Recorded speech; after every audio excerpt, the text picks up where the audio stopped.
what we have right here is a helper function that determines if you have a plain object. What we know is that null is an object, but it's not a plain object. So a plain object is just basically an object where you have a key and you have a value. That's a plain object. So let's look at the code right here. So here is the function we've defined.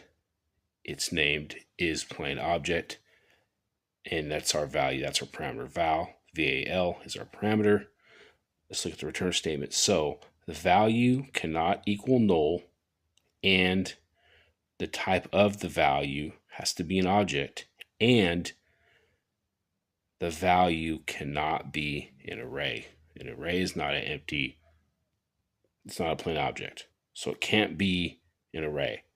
So let's look at it. So here's some console.logs.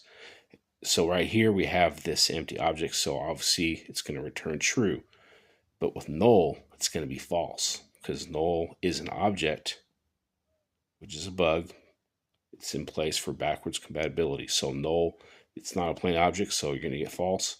And of course, that empty array is going to return false as well because that's not a plain object. And then of course, undefined is going to be false as well.